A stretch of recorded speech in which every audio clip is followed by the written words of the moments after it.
के जंगल में टुनटुनी चिड़िया अपने पति कालू कौवे और बूढ़े सास ससुर के साथ रहती थी। कालू हर साल अपने खेत में भिंडी की खेती किया करता था, जिससे उसकी अच्छी आमदनी हो जाती थी। एक दिन वो अपनी लहराती फसल को देखकर बहुत खुश हो रहा था। इस बार मेरे खेत में कितनी हरियाली है। अब बस कुछ ही हफ्तों की देरी है जब मेरी भिंडी की फसल पककर तैयार हो जाएगी। इस बार मैं भिंडी बेचकर सारे कर्ज चुका दूंगा और कुछ पैसे अगली फसल के लिए भी बचा कर रखूंगा, ताकि उस लालची कड़कनाथ से मुझे कर्ज न लेना पड़े। टुनटुनी बहू, भोजन हो गया हो तो ला मेरी बेटी के लिए, वरना ये फिर किसी काम में लग जाएगा। अभी लाती हूँ माँ जी। टुनटुनी भोजन लाकर अपने पति को देती है।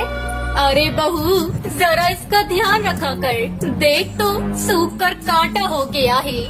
मैं क्या करूँ माँ जी, दिन रात इन्हें समझाती रहती हूँ कि खान पान का ध्यान रखो, पर नहीं, इन्हें तो बस फसल की चिंता सताती है कि सही सलामत फसल मंडी तक पहुँच जाए। इस तरह कुछ दिन बीत गए। एक दिन कालू खेत से आकर अभी बैठा ही था कि तभी उसके पिता जंगल से आते हैं। क्या है पिताजी, भिंडी तो बहुत बड़ी बड़ी हुई है इस बार, बस कुछ ही दिनों में तोड़ने लायक हो जाएंगी।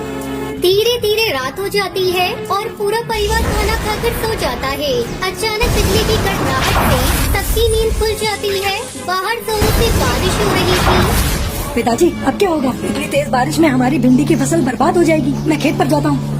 अरे बेटा, तू बेकार में जा रहा है। तेरे पिताजी ने पानी निकालने का रास्ता बना दिया है। बारिश का पानी निकल जाएगा, तू चिंता मत कर। नहीं माँ, मुझे जाना ही होगा। तो ठीक है, आप पिताजी को भी साथ लेकर जाइए, मैं आपको अकेले नहीं जाने दूंगी। कालू अपने पिता के साथ खेत पर चला जाता है। सारी रात बीत जाती है, पर दोनों घर नहीं लौटते। अगली सुबह उन्हें देखने के लिए टुनटुनी और सुंदरी खेत पर जाती है, पर वहाँ का नजारा देखकर टुनटुनी दहाड़े मारकर रोने लगती है। हे भगवान, ये क्या हो गया? अब मैं किसके सहारे जीऊंगी? हे प्रभु, ये आपने क्या किया? मेरा घर उजाड़ कर रख दिया।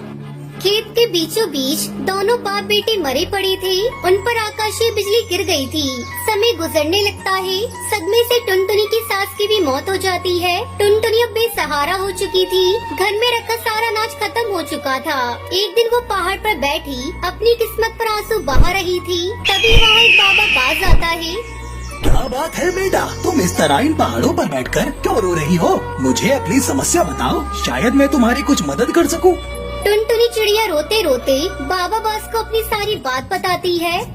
बेटिया, तुम्हारी दुख भरी कहानी सुनकर मुझे बहुत दुख हुआ। ये लो, ये आइसक्रीम के चमत्कारी बीज हैं। इन्हें ले जाकर खेत में बिखेर दो और आइसक्रीम की खेती शुरू करो। भगवान तुम्हारा भला करेगा।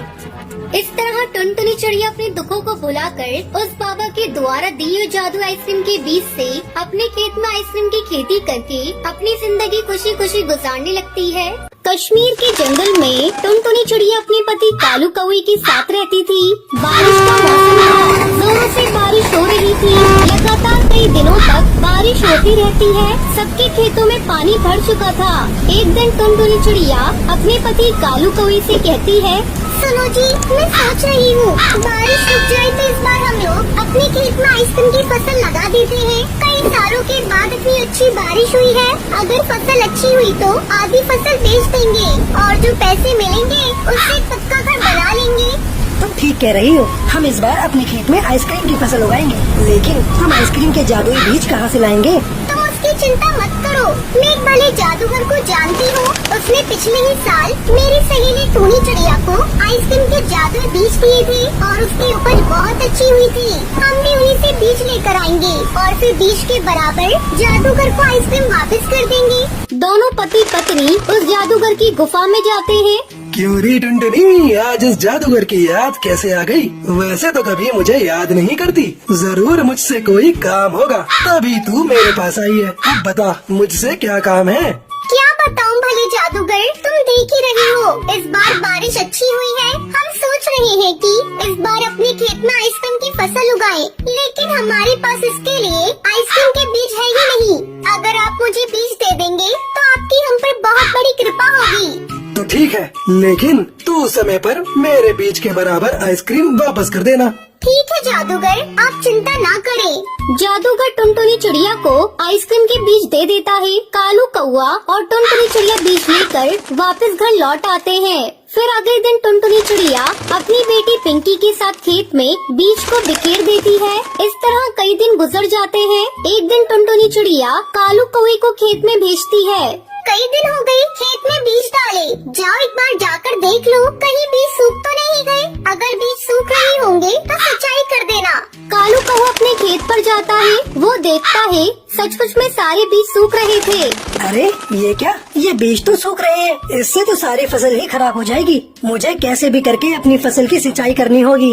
ऐसा सोचकर कालू कौआ मुखिया के पास जाता है। मुखिया जी, मेरी आइसक्रीम की फसल सूख रही है। अगर आप मुझे पंप दे देते तो मैं अपने खेतों की सिंचाई कर देता। मुखिया कालू कौए को पंप नहीं देता। अबे चल भाग यहाँ से, मैं तुझे अपना पंप नहीं दे सकता। मुझे भी अपने खेत की सिंचाई करनी है। कालू दुखी होकर अपने खेत पर वापस लौट आता है और किसी तरह पास वाली नदी से पानी लाकर अपने खेत की सिंचाई करता है। कुछ ही दिनों में कालू के खेत में आइसक्रीम की फसल लहराने लगती है। जब ये खबर मुखिया के पास पहुंचती है तो वो जल भुन जाता है और किसी तरह से आइसक्रीम की फसल को बर्बाद करने के लिए योजना बनाने लगता है। उधर टुनटुनी चिड़िया और कालू कौआ भी अपनी फसल पक जाने पर काटने की तैयारी करने लगते हैं।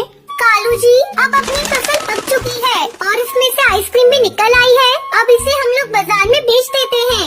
फिर दोनों जल्दी जल्दी अपनी आइसक्रीम को इकट्ठा करते हैं और उसे अपने घर लेकर आते हैं।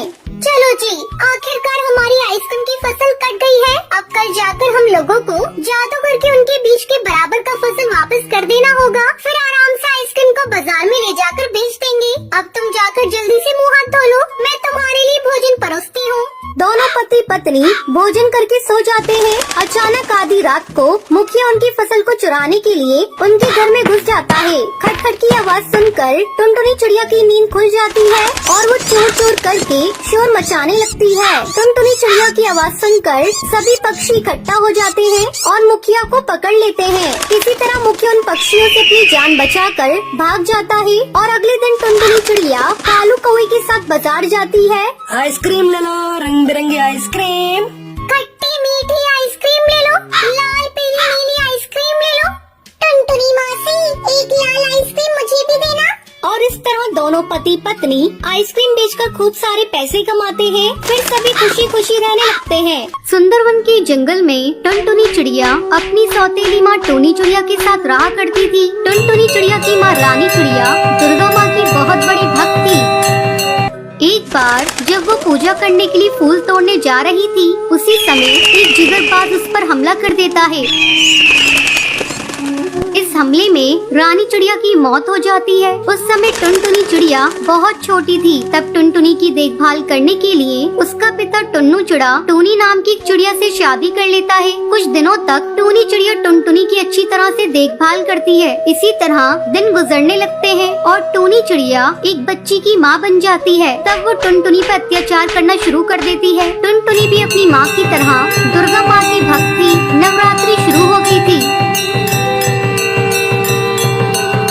सुबह सुबह तालाब पर नहाने के लिए जा रही थी। तभी टुनटुनी को टूनी चिड़िया जाते हुए देखती है और कहती है, अरे ओ दुर्गा माँ की भक्तन, इतनी सुबह सुबह कहाँ जा रही है? माँ, नवरात्रि शुरू हो गई है और मैं दुर्गा माँ के लिए फूल लेने जा रही हूँ। ज्यादा देर करूँगी तो फूल नहीं मिलेंगे और आते समय तालाब पर नहाती भी आऊंगी। तुझे कहीं नहीं जाना, चल चल घर जल्दी से, पहले घर का काम खत्म कर फिर चली जाना। टुनटुनी सर झुकाकर काम करने लगती है। वो जल्दी जल्दी काम खत्म करना चाह रही थी और मन ही मन दुर्गा माँ से प्रार्थना कर रही थी। हे दुर्गा माँ, आप मुझे इतनी शक्ति दीजिए कि मैं जल्दी से सारा काम खत्म कर लूं और आपकी पूजा शांति से करूं। टुनटुनी जल्दी जल्दी घर का सारा काम खत्म करती है और तालाब पर जाती है।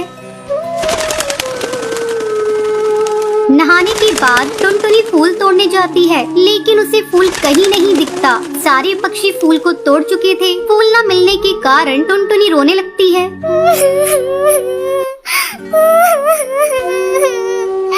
आज नवरात्रि के दिन फूलों के बिना मैं आपकी पूजा कैसे करूंगी?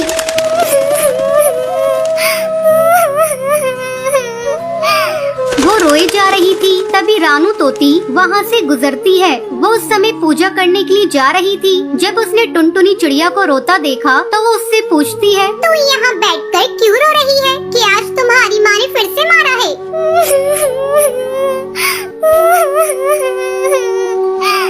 नहीं नहीं रानू तोती, मुझे आज दुर्गा माँ पर चढ़ाने के लिए फूल नहीं मिले हैं, इसलिए मैं रो रही हूँ। बस इतनी सी बात है, तू ये ले फूल, मैं तुझे फूल देती हूँ। मैंने आज कुछ ज्यादा ही फूल तोड़ लिए थे। फूल पाकर टुनटुनी खुश हो जाती है और खुशी खुशी दुर्गा माँ की पूजा करती है। अगले दिन अपनी माँ के उठने से पहले ही टुनटुनी घर का सारा काम कर देती है। तभी टूनी की बेटी रोने लगती है। अपनी बेटी को रोता देखकर टूनी चिड़िया टुनटुनी पर चिल्लाने लगती है, अरे ओ करमजली, सुबह सुबह तू क्या कर रही है? कमबख्त, चैन से सोने भी नहीं देती। अगर तू आज दुर्गा माँ की पूजा करने गई तो मैं तेरे पंख तोड़ दूंगी। अपनी माँ की ये बातें सुनकर टुनटुनी सहम जाती है और अपनी माँ से कहती है, माँ अब मैं बिल्कुल आवाज नहीं करूँगी, तुम आराम से सो जाओ। तभी टुनटुनी के हाथ से एक प्लेट छूटकर जमीन पर गिर जाती है। प्लेट के गिरने की आवाज सुनकर टूनी गुस्से में टुनटुनी को मारने के लिए आती है। करमजली, कुल लक्षणी, आज मैं तेरे पंख तोड़ दूंगी। देखती हूँ आज तुझे बचाने कौन आता है। टूनी टुनटुनी को बुरी तरह पीटने लगती है। पीटते पीटते टूनी चिल्लाने लगती है, अरे ये क्या हो गया? मुझे दिखाई क्यों नहीं दे रहा? मेरी आंखें जल रही हैं। अभी तो मुझे सब कुछ दिखाई दे रहा था, मैं अंधी कैसे हो गई? अपनी सौतेली माँ की ये बातें सुनकर टुनटुनी समझ जाती है। उसकी सौतेली माँ को उसकी करनी का फल दुर्गा माँ ने दे दिया।